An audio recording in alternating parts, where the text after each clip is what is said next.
On a expliqué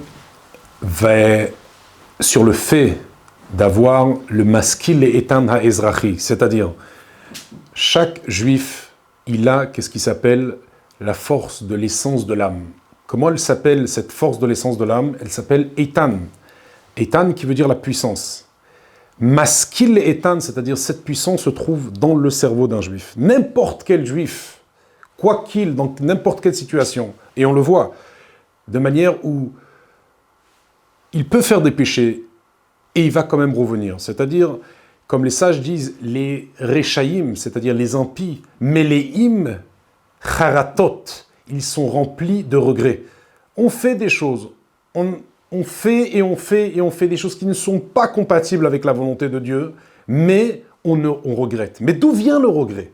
Eh bien, c'est justement ça. Maskil et etan, c'est la sagesse, c'est le cerveau, c'est la chokhma que chaque juif possède. Etan, c'est une puissance indestructible qui existe chez chacun. Et qu'est-ce qui se passe? Eh bien, ce Etan va être révélé avec la Géoula, avec la délivrance, de manière où on va sentir cette connexion avec Hachem et on ne pourra plus faire de bêtises. Aujourd'hui, ce Etan, cette puissance-là, elle est recouverte par une certaine épaisseur d'obscurité.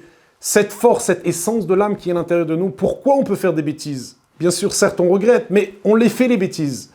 C'est un peu contraire à l'idéologie d'avoir cette essence de l'âme qui veut qu'empêcher à faire des bêtises et faire vouloir la volonté de Dieu. Eh bien, la raison, elle est parce qu'elle est cachée. Elle est cachée dans le sens où on ne la sent pas à l'intérieur de nous.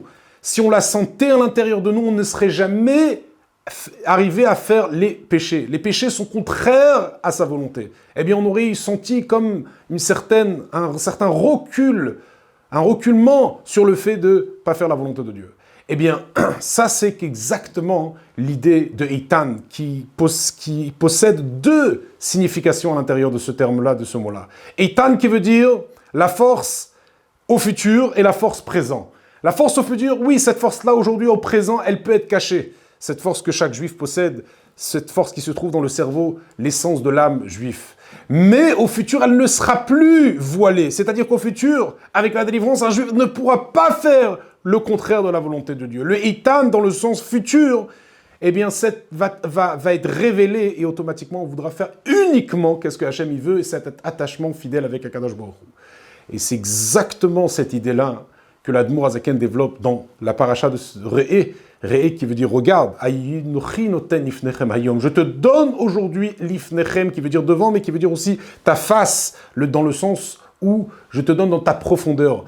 Je te donne maintenant une lumière, une essence qui est la tienne depuis avant la création du monde. Chaque juif possède cette lumière-là. Et elle sera la tienne toujours. C'est le plus grand trésor qu'un juif possède.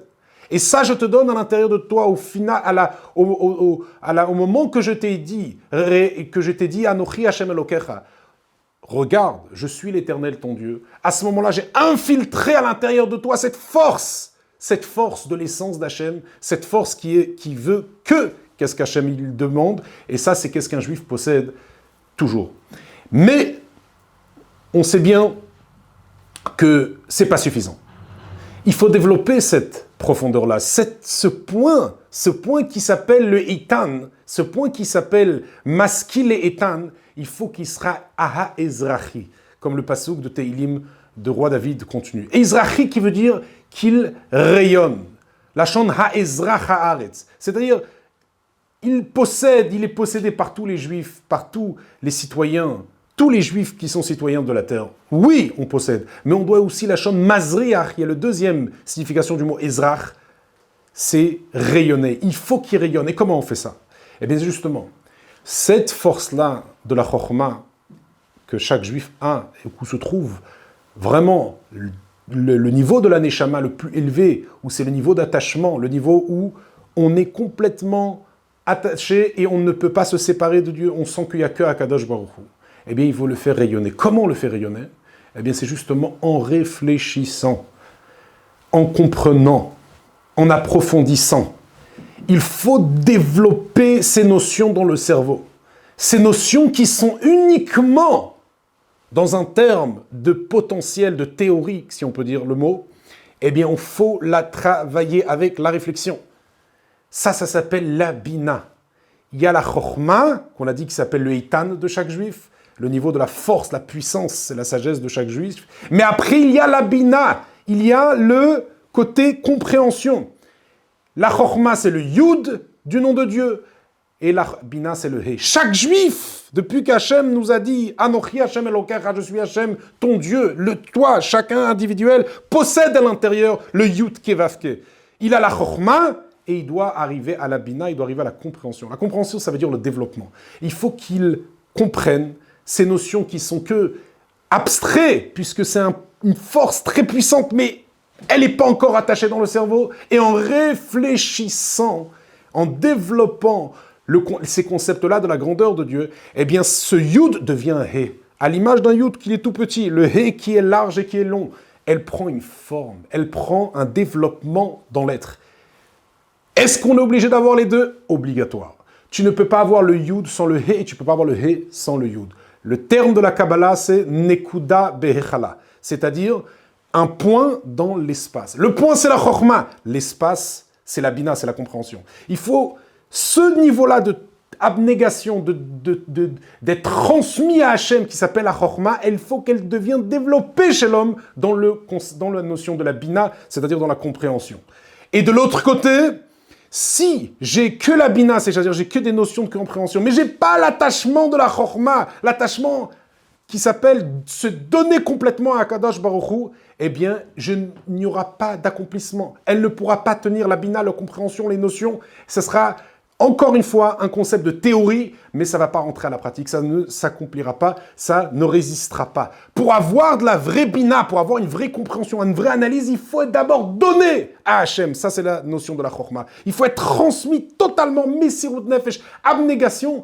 Et quand tu as cette chokhma-là, d'avoir l'attachement total qui est au-delà des notions, au-delà du rationnel, c'est ce point-là du juif qui ne veut pas être détaché d'Hachem, et bien là, quand tu vas commencer à comprendre et analyser, tu vas développer, et là, il y aura ces deux choses qui pourront être complets à l'intérieur, le yud du nom de Dieu, le he du nom de Dieu que chaque juif possède, comme on vient de le citer.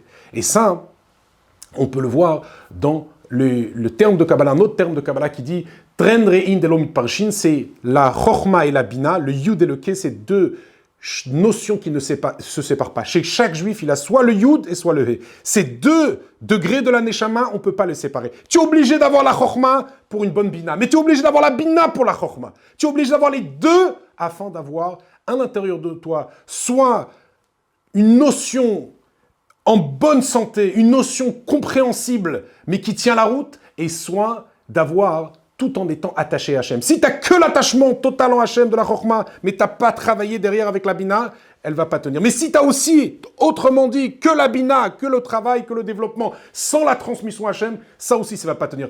Il faut ces deux choses-là inséparables, la chokhma et la bina.